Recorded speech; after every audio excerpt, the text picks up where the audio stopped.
আল্লাহ পাক কুরআনুল কারীমের একটি জায়গায় জানিয়ে দিয়েছে সূরা হজ্জে আমার আল্লাহ জানিয়ে দিয়েছে হে আমার বান্দা বান্দিরা আমি আল্লাহ পাক জানিয়ে দিলাম তোমার যে কুরবানিটা হবে ওই কুরবানিটা যেন আমার জন্য হয়ে যায় আমার জন্য হয়ে যায় তুমি 1.5 লাখ 5 লাখ 10 লাখ টাকা দামের গরু আর দুম্বা যদি কুরবানি করো এই দুম্বাটা যদি তোমার নাম আর যশের জন্য হয় দুনিয়ার মানুষ বলবে এত দামি গরু কুরবানি করেছে দুনিয়ার মানুষ বলবে এত দামি পশু কুরবানি করেছে দুনিয়ার মানুষ বলবে এত দামি সে দুম্বা কিনে কুরবানি করেছে এটা যদি দুনিয়ার মানুষের নাম কেনার জন্য হয়ে যায় এটা দুনিয়ার মানুষের কাছ থেকে প্রশংসা কুড়ানোর জন্য যদি হয়ে যায় নবীর উম্মতিরা শুনে রেখে দাও আমার আল্লাহ পাক বলেন তোমার এই নাম যশের কুরবানি আমি আল্লাহ পাকের দরবারে কবুল হবে না আমি আল্লাহ পাক জানিয়ে দিলাম ইন্না সলাতি ওয়া নুসুকি তোমার কুরবানিটা যেন আমার জন্য হয় তাই তুমি বান্দা হিসাবে বলো আল্লাহ আমি যেই পশুটা কিনেছি এই কুরবানিটা আল্লাহ আমার এই কুরবানিটা আল্লাহ আপনার জন্য করলাম আপনার জন্য করছি এই নিয়তটা যদি হয় আমার আল্লাহ পাক বলেন তোমার এই কুরবানিটা কবুল হয়ে যাবে আমার আল্লাহ পাক কোরআনের একটি আয়াত দিয়ে জানিয়ে দেন লা ইয়ানালাল্লাহা লুহুমুহা ওয়ালা দিমাউহা ওয়ালাকিন ইয়ানালুহুত তাকওয়া আমার আল্লাহ পাক বলেন হে আমার বান্দা বান্দিরা আমি আল্লাহ পাক জানিয়ে দিলাম পৃথিবীর জমিনে তুমি যে দুম্বাটা কুরবানি করছো তুমি যে গরুটা কুরবানি করছো তুমি যে পশুটা কুরবানি করছো ওই পশুর রক্তটা আমার কাছে পৌঁছায় না রক্ত জমিনে পড়ে যায় আর ওই পশুর গোশতটা আমি আল্লাহ তোমাদের জন্য হালাল করে দিয়েছি তাই গোশতটা তোমার বাড়িতে পৌঁছে যায় আত্মীয়ের বাড়ি দিয়ে দাও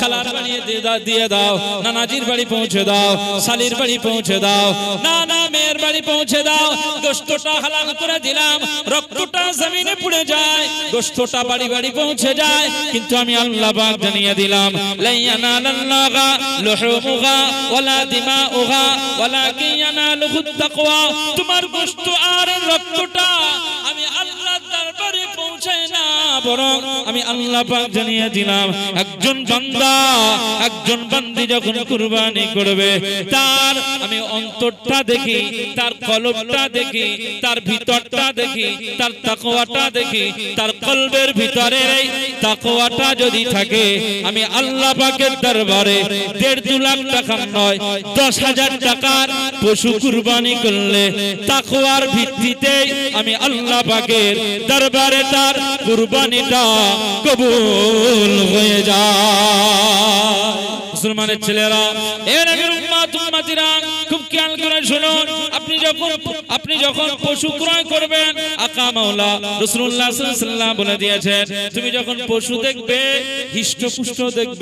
হিষ্টপুষ্ট দেখবে কারণ দুর্বল আর কৃষকায় দুর্বল পশু রোগগ্রস্ত পশু দিয়ে কুরবানি করা জায়েজ হবে না যে গরুটার বয়স হয়ে গিয়েছে বয়স হয়ে যাওয়ার পরে আমরা দেখেছি ছোটবেলাতে দাঁত পড়ে যায় আবার দাঁত ওঠে কিন্তু ওই দাঁতটা বুড়ো হয়ে যাওয়ার পরে আবার পড়ে যায় এর নবীর উম্মতিরা এই যে বুড়ো হয়ে যাওয়ার পরে যে পশুর দাঁতগুলো সম্পূর্ণ পড়ে যায় যে গরুগুলোর দাঁত সম্পূর্ণ পড়ে যায় কোনো দাঁত নাই এমন দুর্বল পশু দ্বারা কুরবানি করা জায়েজ হবে না যে গরুর শিং বুড়ো হয়ে যাওয়ার কারণে একেবারে গোড়ালি থেকে ভেঙে চুরমার হয়ে গিয়েছে শিং না এরকম গরু দিয়ে কুরবানি করলে পশু দিয়ে কুরবানি করলে তার কুরবানি করা জায়েজ হবে না গরু উট আর মহিষ বলদ এগুলোর বয়স হতে হবে এগুলোর বয়স কত উটের বয়স হতে হবে 5 বছর 5 বছরের কমের পশু মানে উট কুরবানি করলে কুরবানি জায়েজ হবে না 2 বছরের আগে যদি কোনো গরু বা ষাঁড় বা বলদ বা মহিষ যদি আপনি কুরবানি করেন বয়স 2 বছর হয়নি এরকম পশু দিয়ে কুরবানি করলে ওই গরু বা ওই ষাঁড়ের বা ওই বলদের কুরবানি করা জায়েজ হয়ে হবে না ছাগল মেষ দুম্বা ভেড়ার বয়স হতে হবে 1 বছর পূর্ণাঙ্গ 1 বছর হতে হবে যদি তার কমের বয়সের ছাগল বা দুম্বা যদি আপনি কুরবানি করেন এটা করা জায়েজ হবে না। কিন্তু মনে রাখতে হবে এই জায়গাটায় ছাগল ভেড়া বা দুম্বার জন্য একটা অপশন রয়েছে যে এমন স্বাস্থ্যকর ভেড়া বা দুম্বা চোখে দেখলে মনে হবে 1 বছর বয়স, চোখে দেখলে মনে হবে এর বয়স 1 বছর হয়ে গেছে, অথচ তার বয়স হয়েছে 6 মাস। এই 6 মাসের বয়সের দুম্বা ছাগল ভেড়া যদি 1 বছরের ছাগল পালের মধ্যে ছেড়ে দেওয়া হয়, 1 বছরের ছাগল পালের সাথে যদি 6 মাসের এই ভেড়া দুম্বা আর ছাগল যদি ঘোরাফেরা করে, যদি বোঝা না যায় যেটা 6 মাসের, যদি বোঝা যায় যেটা মনে হলো 1 বছর, 1 বছরের মতো যদি মনে হয়, তাহলে এরকম 6 মাসের দুম্বা ছাগল বা ভেড়া কুরবানি করা জায়েজ আছে। এ নবীর উম্মত উম্মতিরা খুব খেয়াল করে শুনতে হবে। আজকে আমরা যারা কুরবানি করি, গোশত খাওয়ার নিয়তে যদি কুরবানি করেন, আপনার কুরবানি জায়েজ হবে না, আল্লাহর দরবারে কুরবানি কবুল হবে না।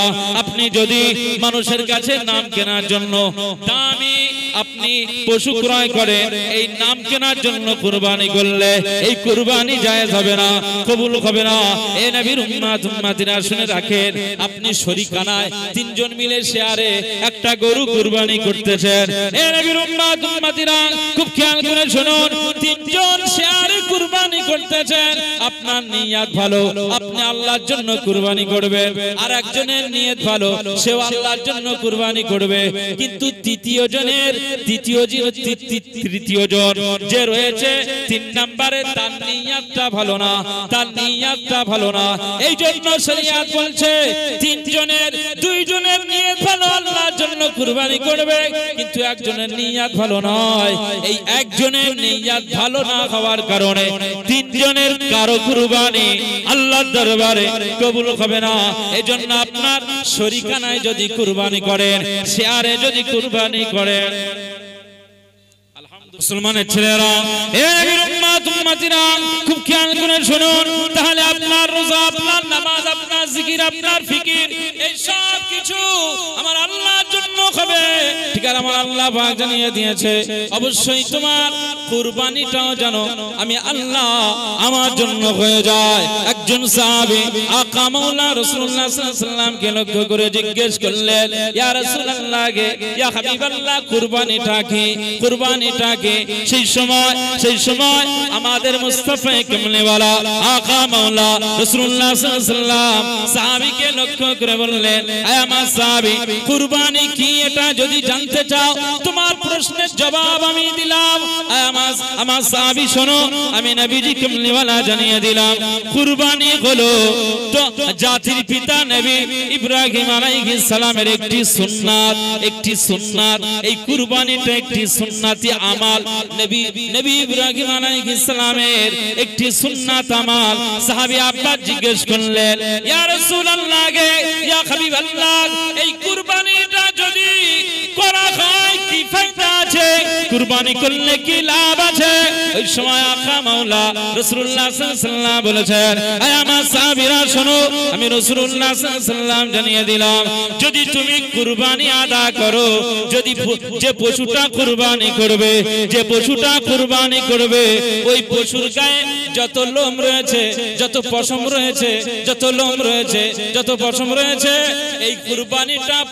এই কুরবানিটা হওয়ার পরে আমার আল্লাহ পাক তোমার ওই কুরবানিটা যদি কবুল করে নেন, তাহলে ওই পশুর গায়ে যত লোম রয়েছে, যত পশম আছে, প্রত্যেকটি লোমের বিনিময়ে আমার আল্লাহ পাক তোমাদের আমল নামায় একটা করে সওয়াব দিয়ে দেবে।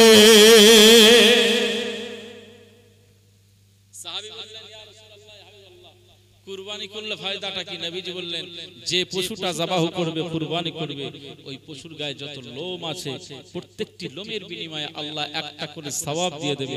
আর এই কুরবানিটা হচ্ছে নবী ইব্রাহিম আলাইহিস সালামের সুন্নাত। একবার জোরে বলুন সুবহানাল্লাহ। মুসলমানের ছেলেরা, হে উম্মত উম্মতিরা, খুব খেয়াল করে শুনুন, দুনিয়ার জমিনে যেমন টাকার প্রয়োজন হয়, আখিরাতে আপনার টাকা টাকার প্রয়োজন হবে না, টাকা পয়সার চিন্তা আসবে না। সেই দিনে টাকার মতো সওয়াবের চিন্তা চলে আসবে, নেকি চিন্তা চলে আসবে। কিয়ামতের ময়দানে টাকার ভুরুক্ষেপ হবে না, টাকা চিন্তা, টাকাই ভুলে যাবে। টাকা কি জিনিস ভুলে যাবে, তখন শুধু সওয়াবের চিন্তা করবে, নেকি চিন্তা করবে। নেকি কোথায়, সওয়াব কোথায়? কি সওয়াব কারো কাছ থেকে তো চুরি করা যাবে না, চুরি করার শক্তি আপনি পাবেন না। দাঁড়িপাল্লাও জনক হবে। যখন নেকিটা কমে যাবে, আপনার চোখ দিয়ে পানি বার হয়ে যাবে, পানি শেষ হয়ে যাবে, রক্ত বার হয়ে যাবে, কিছুই করতে পারবেন না।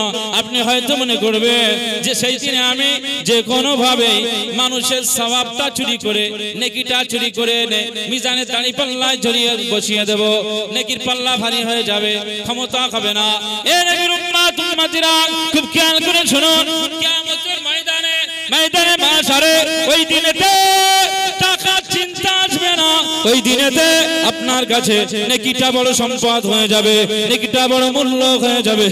নেকি আর সওয়াব ছাড়া আপনি জান্নাতের চৌকাঠ পার হতে পারবেন না।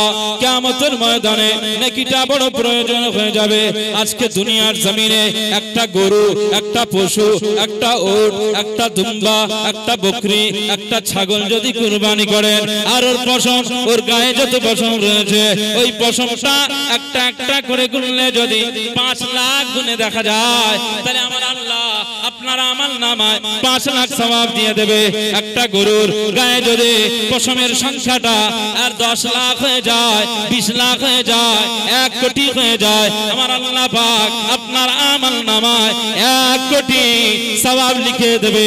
এই নবীর উম্মত উম্মতিরা খুব খেয়াল করে শুনুন, এটা যদি আল্লাহর জন্য হয়ে যায়, কিয়ামতের ময়দানে আপনার আমল নামাতে আমার আল্লাহ পাক 1 কোটি নেকি লিখে দেবে। আর এই 1 কোটি নেকি, 1 কোটি সওয়াব, 50 লাখ ওই সওয়াবটা যখন মিজানের দাঁড়িপাল্লায় রাখবে, মিজানের দাঁড়িপাল্লাতে রেখে দেবে, আমার আল্লাহ পাক চাইলে আপনার এই কুরবানি কবুল হয়ে গেলে আপনার এই নেকি আর সওয়াবের ওজনে মিজানের ডান দিকের নেকির পাল্লাটা ভারী হয়ে যাবে। মুসলমানের ছেলেরা, এ নবীর উম্মত উম্মতিরা খুব খেয়াল করে শুনুন, আমি সহজে আপনাদেরকে বোঝানোর জন্য টাকার হিসাবটা বলে দিলাম। শরিয়াতের ভাষায়, হানাফি মাযহাবের ভাষায় বলা হলো, ফতোয়ার কিতাবে বলা হলো 52.5 ভরি রূপার অর্থ যদি থেকে যায়, তাহলে তার উপরে যাকাত ফরজ আর কুরবানি ওয়াজিব হয়ে যাবে। 7.5 ভরি সোনার যদি পরিমাণে অর্থ থাকে, তাহলে কি হবে? তার উপরে কুরবানি ওয়াজিব হয়ে যাবে, যাকাত ফরজ হয়ে যাবে। এটা আমি সহজ ভাবে 7.5 ভরি বললে আপনারা এখন ব্রেনে গুলোবে, অঙ্কের হিসাব মেলাতে পারবেন না। 52 ভরির উপর কথা বললে ব্রেনে আপনার কুলাবে না।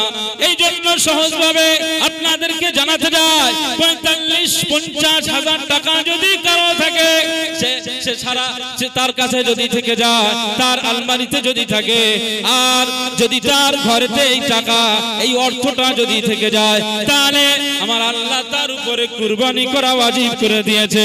যদি সে কুরবানি না করে, আকা মাওলা রাসূলুল্লাহ সাল্লাল্লাহু আলাইহি ওয়াসাল্লাম বলে দিয়েছেন, মান কানা লাহু সাআতু ওয়া লাম ইউদাহি ফালা ইয়াকরাবান্না মুসাল্লানা। আমাদের মনে রাখতে হবে, আমাদের কুরবানির দিন কবে?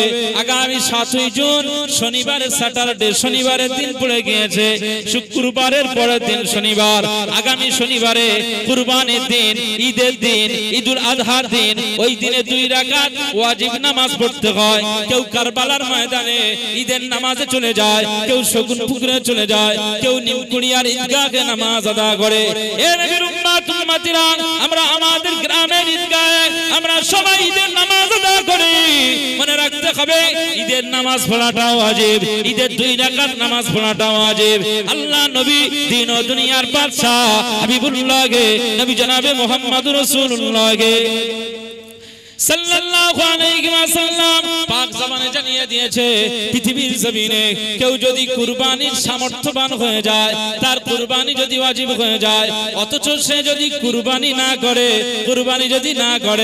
এ নবীর উম্মত উম্মতিরা শুনে রাখেন, আকা মাওলা রাসূলুল্লাহ সাল্লাল্লাহু আলাইহি ওয়াসাল্লাম জানিয়ে দিয়েছে যদি তার কুরবানি ওয়াজিব হয়ে যায় আর কুরবানি যদি সে না করে তাহলে নবীজি বললেন ফালা ইয়াকরাবান্না মুসাল্লানা, সে যেন আমাদের ঈদগাহে এসে ঈদের নামাজ না আদা করে। কতটা আমাদের জন্য হুঁশিয়ারি, কতটা আমাদের জন্য ধমক দেওয়া হয়েছে। আজকে আপনার 50,000 টাকা আছে, আপনি কুরবানি দেবেন না, নবীজি বললেন ঈদগাহে যেন এসে নামাজ না আদা করে, ঈদগাহে যেন না আসে। আসলে এটার দ্বারাই নবীজি ধমক দিয়েছেন, নবীজি হুঁশিয়ারি দিয়ে দিয়েছেন। হে নবীর উম্মত উম্মতিরা, খুব খেয়াল করে শুনুন, আপনার এই টাকা থাকার কারণে কুরবানি ওয়াজিব হয়ে গেল, কুরবানি ওয়াজিব হয়ে গেল, অথচ কুরবানি করলেন না। আপনার জন্য নবীজির ধমক, নবীজির বকা, নবীজির সাবধান, নবীজির হুঁশিয়ারি রয়ে গেল। আপনি উম্মত দাবিদার, যদি নবীজিকে ভালোবাসেন তাহলে নবীজির কথাটা আপনাকে মানতে হবে। কুরবানি আপনার উপরে ওয়াজিব হয়ে গেল, 50,000 টাকা রয়েছে মানে আপনাকে একটা পশু ক্রয় করে কুরবানি দিতে হবে। নবীজির কথা মানা হবে, নবীজির কথা মানা হবে। আমার আল্লাহর হুকুম আপনি পালন করলেন, আমার আল্লাহর হুকুম পালন করা হবে। আর নবী ইব্রাহিম আলাইহিস সালামের সুন্নাতটা আদা হয়ে যাবে। আমার আল্লাহ আপনার কুরবানিটাকে কবুল করে নেবে। আপনাকে কুরবানি করতে হবে। এজন্য অনেকে এখানে আসেন যারা, অনেকে হয়তো বলবেন যে টাকা পয়সা নিয়ে কি করে হবে। 50,000 টাকা, আমি সহজভাবে বললাম, 50,000 টাকা যদি থাকে আপনার কুরবানি ওয়াজিব। কেউ মনে করছে যে আমি তো আব্বার সাথে থাকি, একসঙ্গে পরিবারে আমরা এক সংসারে থাকি, ও তো আব্বা কুরবানি করছে না। আব্বা কুরবানি করছে ঠিকই, কিন্তু মনে রাখতে হবে ওই পরিবারে 3টে ছেলে আর আব্বা 4 জন। আব্বারও যেমন কুরবানি ওয়াজিব হবে, 3টে ছেলের যদি এমন টাকা থাকে 3টে ছেলেরও কি কুরবানি করা ওয়াজিব হয়ে যাবে। সবার নামে কুরবানি করতে হবে। আদায় না করলে নবীজি বললেন গুনাহগার হয়ে যাবে, ওয়াজিব না আদা করলে গুনাহগার হয়ে যাবে। মুসলমানের ছেলেরা, এ নবীর উম্মত উম্মতিরা, খুব খেয়াল করে শুনুন। তাই আমার আল্লাহ পাক বলে দিয়েছেন, আমার বান্দা বান্দিরা, আমি আল্লাহ পাক জানিয়ে দিলাম পৃথিবীর জমিনে কুরবানির সময় এসে গেল, তোমরা কুরবানি করো, তোমরা আমার জন্য ইন্না সালাতি, আমার জন্য নামাজ পড়ো, আমার জন্য নামাজ আদায় করো, ওয়া নুসুকি, আমার জন্য কুরবানি করো। কার? আর তুমি বলো আমাহায়া, আমার জীবনটা আল্লাহ আপনার জন্য, মামাতি, আর আমার মরণটাও আল্লাহ আপনার জন্য। এইটা যদি আপনি করতে পারেন, এটা যদি আপনার দ্বারাই ঘটে যায়, এটা যদি আপনার দ্বারাই হয়, আমার আল্লাহ পাক আপনার মতো বান্দাকে ভালোবাসবে, মুমিন বলে কবুল করে নেবে, আল্লাহ ওয়ালা করে নেবে। আমার আল্লাহ পাক কিয়ামতের ময়দানে আপনাকে আল্লাহর ওলিদের সাথে হাসর করিয়ে দেবে। বলেন না সুবহানাল্লাহ। মুসলমানের ছেলেরা, এ নবীর উম্মত উম্মতিরা, খুব খেয়াল করে শুনুন। আমার ওয়াজ আপনারা বুঝতে পারছেন তো নাকি? আলোচনা যে জিলহজ মাসের চাঁদ, সুতরাং কুরবানির বিষয়ে জুমাতে খুতবা শুনছেন, বক্তব্য শুনছেন, তারপরে ওয়াজের মাহফিলে আপনাদেরকে বলছি। কারণ আমরা যারা এত গাফিল আর এত অলস, জুমার দিনে আমরা ইমাম বক্তব্য দেয় 15-20 মিনিট, কুরবানির আলোচনা করেছে ঠিকই, কিন্তু আপনি তো পুকুরের ঘাটে তখন খয়নি আর মাছ দিয়েছেন। সেই খুতবা না হওয়া পর্যন্ত তো আপনি পাঞ্জাবি গায়ে দেন, তো কুরবানির মশলাটা আপনি জানবেন কি করে? সুতরাং ইমাম খুতবার সময় বা ইমাম বক্তব্য দিয়েছে ঠিকই, সেখানে আপনি ছিলেন না, আজকে আপনাকে আমি পেয়ে গেছি। এই জন্য আপনাকে কুরবানির মাসলা মাসাইল আপনাকে আমাকে জানাতে হবে, মনে রাখতে হবে। পৃথিবীর জমিনে আমরা যারা মুমিন আর ইমানদার বলে দাবি করি, আমাদের কাছে ওয়াজ নসিহতের ভিতরে সবচাইতে চূড়ান্ত যে বিষয়গুলো প্রয়োজন, সেটা হচ্ছে এই শরীয়তের খুঁটিনাটি মাসলা মাসাইল গুলো আমাদের জন্য জানাটা অনেক বড় বিষয়। খুঁটিনাটি মাসলা মাসাইল জানা না থাকার কারণে আমরা ইবাদত করতে যাই, অনেক ত্রুটি করে ফেলি, আমাদের ইবাদতের রং হয়। এই ইবাদত রং হয়ে যাওয়ার কারণে হয়তো আমরা সারা জীবন নামাজ পড়ে কপাল কালো করে ফেলেছি, কিন্তু একদিনের নামাজও কবুল হয়নি। কথা বুঝতে পারছেন? মাসলা জানার না কারণ, মাসলা না জানার কারণ। মুসলমানের ছেলেরা, এ নবীর উম্মত উম্মতিরা, খুব খেয়াল করে শুনুন, ইমামের এই যে মুক্তাদিয়ার ইমাম, এই নামাজে এই জামাতে আপনার কিছু মাসলা মাসাইল যদি আপনি না জানেন, ইমামের পিছনে নামাজ পড়লেন, হয়তো মনে করলেন আপনার নামাজ হয়ে গেল। না না, শরীয়ত বলছে আপনি ইমামের পিছনে ইক্তেদা নিয়ত করেছেন, কিন্তু ইমামের আগে রুকুতে চলে গেলেন, ইমামের আগে রুকুতে চলে গেলেন, কিংবা ইমামের আগে সিজদাতে চলে গেলেন, কিংবা ইমাম সিজদা থেকে মাথা ওঠানোর আগে আপনি মুক্তাদি, আপনি সিজদা থেকে মাথা উঠিয়ে ফেললেন। এ নবীর উম্মত উম্মতিরা, এইটা যদি আপনার দ্বারা হয়ে যায়, ইমামের আগে হয়ে যায়, তাহলে শরীয়ত বলছে, ফতোয়া বলছে আপনার নামাজটা ফাসিদ হয়ে যাবে, ভঙ্গ হয়ে যাবে। ইমামের পিছনে যে নামাজটা পড়লেন, নামাজ হলো না, নামাজ হলো না, নামাজ হলো না। এই জন্য এই মাসআলাগুলো জেনে আপনাকে নামাজ আদা করতে হবে। ইমামের পিছনে যখন ইক্তেদা করেছেন, ইমামকে অনুসরণ করে ইমামের পিছনে আপনাকে নামাজ আদা করতে হবে। ইমাম রুকু করলো, আপনিও রুকু করলেন, ইমাম রুকু থেকে মাথা উঠালো, আপনিও রুকু থেকে মাথা উঠালেন। ইমাম এই সামি আল্লাহু লিমান হামিদা দাঁড়ানোর পর থেকে কওমা থেকে আবার সিজদাতে চলে গেলেন, আপনি ইমামের সাথে সিজদাতে চলে গেলেন। ইমাম বৈঠক করলেন, ইমাম বৈঠক করলো, আপনি বৈঠক করলেন, বৈঠক থেকে উঠলো, আপনি উঠলেন। ইমাম নামাজ আদা করলেন, আপনি করালেন, শেষ বৈঠক হলো, ইমামের সাথে আপনি শেষ বৈঠক করলেন। ইমাম আত-তাহিয়াতু দরুদ শরীফ পড়লেন, দোয়া মাসুরা পড়লেন, সালাম ফেরালেন, আপনি ইমামের সাথে সালাম ফেরালেন। ইমামের নামাজ হলো, আপনার নামাজটাও আল্লাহর দরবারে কবুল হয়ে গেল। শরীয়তের এই মাসআলাগুলো জানলে তবে তো নবী ইব্রাহিম আলাইহিস সালাম ওই যে 86 বছরের দোয়া চেয়েছিলেন, রব্বি হাবলি মিনাস সালিহিন, আল্লাহ আমাকে একটা নেক সন্তান দান করেন। নবী ইব্রাহিম আলাইহিস সালামের বয়স যখন 86, মানে বয়স বৃদ্ধ হয়ে গেল, যখন বয়সটা প্রবীণের জায়গায় পৌঁছে গেল, যখন বুড়োর দিকে চলে গেল, বয়স্কর দিকে চলে গেল, নবী ইব্রাহিম আলাইহিস সালামের কোনো সন্তান ছিল না, কোনো সন্তান ছিল না। এ নবীর উম্মত উম্মতিরা, আল্লাহ নবী ইব্রাহিম আলাইহিস সালামের কোনো সন্তান ছিল না, কিন্তু তার তামান্না ছিল, আল্লাহ যদি একটা আমার সন্তান দিত, আমার যদি একটা নেক সন্তান দিত, আমি ইব্রাহিম খলিলুল্লাহ খুশি হয়ে যেতাম, মনটা ভরে যেত, আনন্দে আমার মন খানা খুশিতে বাগে বাগে হয়ে যেত। এটা প্রত্যেক মানুষের জন্য একটা চাহিদা থাকে। যারা বিবাহিত, এই সমস্ত বিবাহিত মানুষের চাহিদা একটা ছেলে মেয়ে হোক, সন্তানের চাহিদা সবার থাকে। নবী ইব্রাহিম আলাইহিস সালামের চাহিদা ছিল, আল্লাহ পাক আমার জন্য যদি একটা নেক সন্তান দান করেন, আমি ইব্রাহিম খলিলুল্লাহ খুশি হয়ে যাব। তাই আল্লাহর দরবারে বারবার দোয়া চাইতেন, রব্বি হাবলি মিনাস সালিহিন, রব্বি হাবলি মিনাস সালিহিন, রব্বি হাবলি মিনাস সালিহিন। আল্লাহ পাক আপনি সন্তান দেনেওয়ালা, আপনি সন্তান দেওয়ার মালিক, আপনি সব কিছু দিতে পারেন। সুতরাং আপনার কাছে ইব্রাহিম দোয়া চায়, রব্বি হাবলি মিনাস সালিহিন, আমার এই 86 বছর বয়সের দোয়াটা আল্লাহ আপনি কবুল করে নেন, আমার জন্য একটা নেক সালেহ সন্তান দান করে দাও।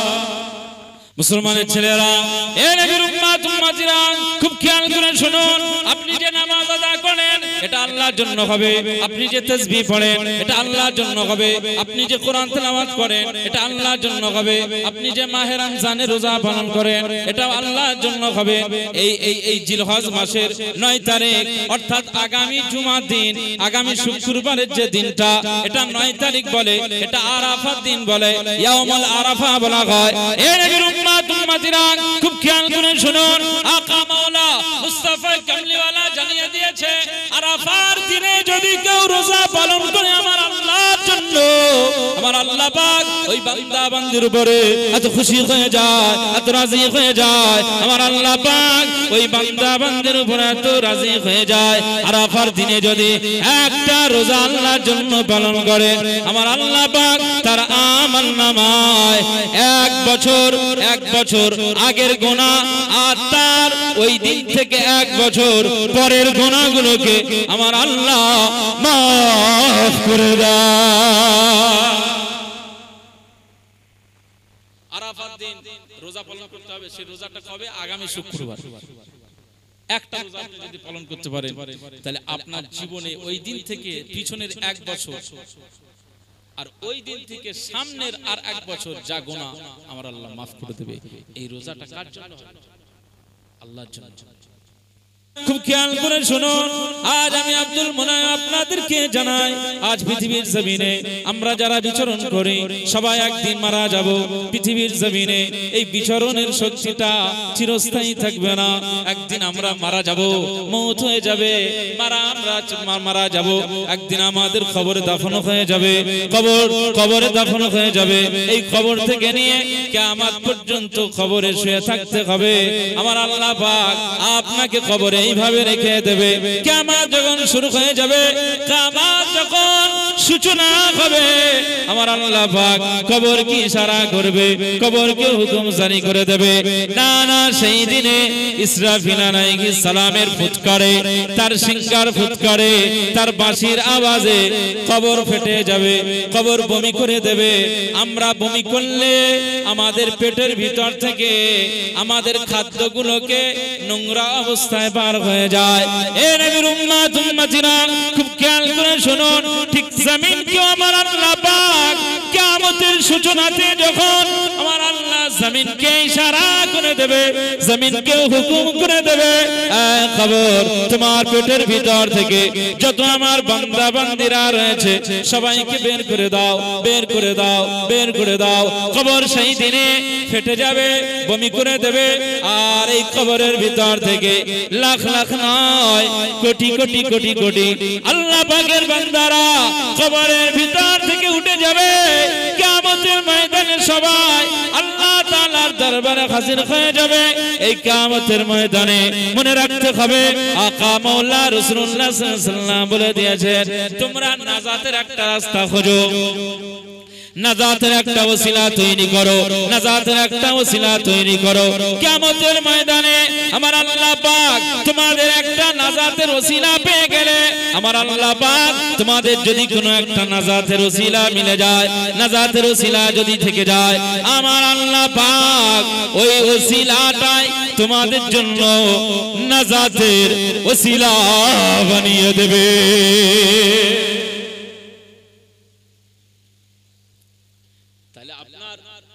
আজকে যে এখানে সুবহানাল্লাহ আলহামদুলিল্লাহ যদি আমাদের আল্লাহর দরবারে কবুল হয়ে যায়, পছন্দ হয়ে যায়, এটা নাজাতের ওসিলা হতে পারে।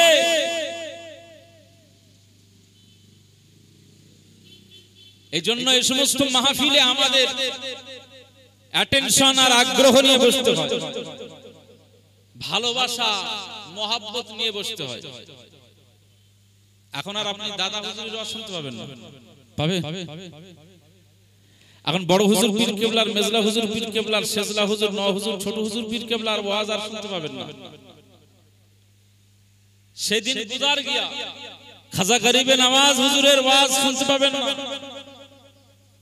যার ওয়াজ বাহাউদ্দিন নকশবন্দি, যার ওয়াজ নিজামউদ্দিন আউলিয়া হুজুর শুনেছেন, আল্লাহ পেয়ে গিয়েছে। সুফি ফাতিহ আলী ওয়াইসি হুজুরের ওয়াজ শুনতে পাবেন না। যার ওয়াজ শুনেছেন মুজাদ্দিদুজ জামান আবু বকর সিদ্দিকী, তার পীর ভাই শামসুল উলামা হযরত গোলাম সালমানী আব্বাসী রহমাতুল্লাহ আলাইহি, তিনিও ফুরফুরার জমিনে শুয়ে রয়েছেন। তারা রাসূলের নোমা সুফি ফাতিহ আলী ওয়াইসি হুজুরের ওয়াজ শুনেছেন, তো আল্লাহ পেয়ে গেছেন। একবার জোরে বলুন সুবহানাল্লাহ। তো ওয়াজের মাহফিল, দিন শরিয়াতের মাহফিল, এখানে আল্লাহ পাওয়া যায়। মুসলমানের ছেলেরা, এ নবীর উম্মত উম্মতিরা খুব খেয়াল করে শুনুন, আকা মাওলা রাসূলুল্লাহ সাল্লাল্লাহু আলাইহি ওয়াসাল্লাম জানিয়ে দিয়েছেন, হে আমার সাহাবীরা, আমি রাসূলুল্লাহ সাল্লাল্লাহু আলাইহি ওয়াসাল্লাম জানিয়ে দিলাম, পৃথিবীর জমিনে তোমরা আল্লাহ আল্লাহ রাসূলকে ভালোবাসবে, তোমরা আল্লাহ আল্লাহ রাসূলকে ভুলে যাবে না, তোমাদের নবীকে ভুলবে না, তোমাদের নবীকে ভুলে যাবে না, তোমাদের হাবিবকে ভুলে যাবে না, তোমাদের রবকে ভুলে যাবে না। পৃথিবীর জমিনে যখন কোন মানুষ তার রবকে ভুলে ভুলে যাবে, তার হাবিবকে ভুলে যাবে, তার নবীকে ভুলে যাবে, তার আসল নেতাকে ভুলে যাবে, আমার আল্লাহ পাক ওই বান্দার উপর থেকে রহমতের চাদরটা উঠিয়ে নেবে। আমার আল্লাহ পাক ওই মানুষদের উপর থেকে রহমতের চাদরটা উঠিয়ে নেবে। আমার আল্লাহর পক্ষ থেকে তাদের উপরে লানত নাজিল হয়ে যাবে, গজব নাজিল হয়ে যাবে। রহমতের চাদর যখন উঠে যাবে, শয়তান ওই জায়গাটা সুযোগ পেয়ে যাবে। এ নবীর উম্মত উম্মতিরা খুব খেয়াল করে শুনুন, শয়তান ইবলিস যখন ওই জায়গাটা সুযোগ পেয়ে যাবে, তখন একজন ইমানদারও পৃথিবীর জমিনে নাফরমানি হয়ে যাবে, এতটা নাফরমানি করে ফেলবে। ওই ইমানদারটা ঈমান অবস্থায় ছিল, কিন্তু নাফরমানি করতে করতে করতে দেখা যাবে ওই ইমানদারটার মরণ যখন হয়ে যাবে, ঈমানের সাথে হবে না, ওই ইমানদারটা বেঈমান হয়ে কবরে চলে যাবে। বেঈমান হয়ে যখন কবরে চলে যাবে, আমার আল্লাহ পাক বেঈমানের কবরের আযাব মাফ করবে না। পৃথিবীর জমিন থেকে যারা ঈমান হারা হয়ে কবরে চলে গেল, ঈমান হারা হয়ে গিয়ে মৃত্যুবরণ করলো, আমার আল্লাহ পাক তাদের শানে বলে দিয়েছে খালিদিনা ফিহা উলাইকা হুম শাররুল বারিয়া। যারা এই পৃথিবীর জমিন থেকে কুফরি অবস্থায় চলে গেল, বেঈমান হয়ে গেল, বেঈমান অবস্থায় মৃত্যুবরণ করলো, আমার আল্লাহ পাক তাদেরকে জাহান্নামের ভিতরে চিরস্থায়ী বন্দী করে দেবে। জাহান্নামের আযাব দিয়ে তাদেরকে আমার আল্লাহ ঝাঁঝরা করে দেবে। উলাইকা হুম শাররুল বারিয়া। তারা কত নিকৃষ্ট, বিষয়টা কত নিকৃষ্ট। এ নবীর উম্মত উম্মতিরা খুব খেয়াল করে শুনুন, মুস্তাফা কামলিওয়ালা আকা মাওলা রাসূলুল্লাহ সাল্লাল্লাহু আলাইহি ওয়াসাল্লাম জানিয়ে দিয়েছেন, হে আমার সাহাবীরা, আমি রাসূলুল্লাহ সাল্লাল্লাহু আলাইহি ওয়াসাল্লাম জানিয়ে দিলাম, এই পৃথিবীর জমিনে যদি তোমার মন চায় আখিরাতে নাজাত পাবো, আখিরাতে আল্লাহর দরবার থেকে ছাড় পাবো, তাহলে পৃথিবীর জমিনে আল্লাহকে ভুলবে না, আল্লাহর সাথে সম্পর্ক তৈরি করো, নবীকে মহব্বত করো। পৃথিবীর জমিনে যদি আল্লাহ আর তার নবীজিকে মহব্বতের মধ্যে দিয়ে পৃথিবীর জমিনে অতিবাহিত করতে পারো, আমি আকা মাওলা রাসূলুল্লাহ সাল্লাল্লাহু আলাইহি ওয়াসাল্লাম জানিয়ে দিলাম, তারও বরণ হয়ে যাবে, তারও ইন্তেকাল হবে। তবে আল্লাহ রাসূলের মহব্বতের মহব্বত করবার কারণে আমার আল্লাহ পাক তার উপরে রহমতের চাদরটা বিছিয়ে দেবে, রহমতের চাদরটা বিছিয়ে দেবে। ওই বান্দা বান্দি রহমতের চাদরের নিচে ঘুরবে, আমার আল্লাহ পাক ওই বান্দার উপরে সব সময় রহমতের নেটওয়ার্ক ফেলে দেবে।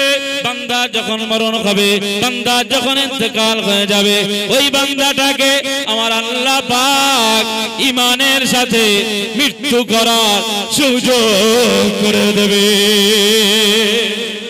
মুসলমানের ছেলেরা, এর নবীর উম্মত উম্মতিরা খুব খেয়াল করে শুনুন, আজ হাজী সাহেবরা সেখানে কত হাজী, লাখ লাখ হাজী প্রত্যেক দিনে প্রতিটি মিনিটে সব আমার নবীজিকে সালাম দিচ্ছে, নবীজি রওজায় যাচ্ছে, জিয়ারত করছে। আমার নবীজি রওজার কিনারায় দাঁড়ানো মানে লালা রহমতের জায়গায় দাঁড়ানো, নেতার কাছে দাঁড়ানো, দোনো জাহানের লিডারের কাছে গিয়ে না আপনার স্বভাব দ্বারা আপনি বলতে পারেন আমি আব্দুল মুনাইম আপনাদেরকে বলে দিচ্ছি, না আপনার নবীজি হলেন আপনার নেতা, সারা জাহানের নেতা, যাকে আমার আল্লাহ হাউজে কাউসার দিয়ে দিয়েছে, যাকে আমার আল্লাহ পুল সিরাত পার করার সুযোগ করে দিয়েছে, যাকে আমার আল্লাহ মিজানে দাঁড়িপাল্লায় দাঁড় করিয়ে তার উম্মতদেরকে নেকি দাঁড়িপাল্লা ভারী করে দেওয়ার ক্ষমতা দিয়ে দিয়েছে। সেই নবীজির দরবারে জীবনে একবার যদি আপনি যান, আমার নবীজির দরবারে গিয়ে আপনার আবদার তুলে ধরবেন, আমার নেতা আপনার কাছে হাজির হয়ে গেল, আপনার গুনাহগার উম্মত আপনার কাছে হাজির হয়ে গিয়েছে, আজ আপনাকে আমি চর্মচোখে দেখতে পাই না, ইয়া রাসূলুল্লাহ, ইয়া হাবিবাল্লাহ, আজ আমি পশ্চিম বাংলার নিমকুড়িয়া গ্রাম থেকে আজ আপনার দরবারে হাজির হলাম, ইয়া রাসূলুল্লাহ, ইয়া হাবিবাল্লাহ, আমার টাকা খরচ হয়েছে, কিন্তু না আমার আজ টাকা খরচটা উসুল হয়ে গিয়েছে আপনার এই দরবারে, আপনার কাছে দাঁড়ানোর কারণে আমার এই সব টাকা উসুল হয়ে গিয়েছে। আমার টাকার জন্য কোনো আমার চিন্তা নাই, এর জন্য মন খারাপ নয়।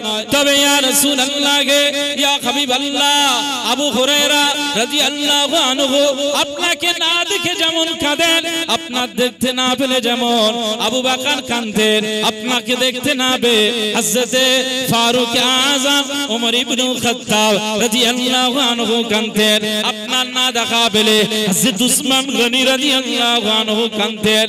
ইয়া রাসূলুল্লাহ গে, ইয়া হাবিবাল্লাহ, আপনার না দেখতে পেয়ে হযরতে বেলাল বেহুশ হয়ে যেতে। ইয়া রাসূলুল্লাহ গে, ইয়া হাবিবাল্লাহ, আজ আমি গুনাহগার উম্মত আপনার কাছে এসেছি, আপনার চরম চোখে হয়তো দেখতে পাই না, আজকে আপনার জিয়ারতে দাঁড়ালাম, আপনি তো আমাকে দেখতে পান, আপনি তো আমাকে দেখতে পান, আপনি ওয়াদা করেছেন মান যারা কবরি ওয়াজাবাত লাহু শাফাআতি। ইয়া রাসূলুল্লাহ গে, ইয়া হাবিবাল্লাহ, হুজুর আপনি ওয়াদা করেছেন মান যারা কবরি ওয়াজাবাত লাহু শাফাআতি। কোন উম্মতি যদি আমি কামলিওয়ালা আমার রওজার কিনারায় এসে জিয়ারতে দাঁড়িয়ে যায়, আমি আকা মাওলা রাসূলুল্লাহ সাল্লাল্লাহু আলাইহি ওয়াসাল্লাম জানিয়ে দিলাম, হাসরের ময়দানে আমি রাসূলুল্লাহ সাল্লাল্লাহু আলাইহি ওয়াসাল্লাম জানিয়ে দিলাম, ওই উম্মতটি বিপদে পড়ে গেলে আমি নবীজি কামলিওয়ালা তার শাফাআত সুপারিশ আমি কামলিওয়ালা করব। জোরে বলতে পারলেন না?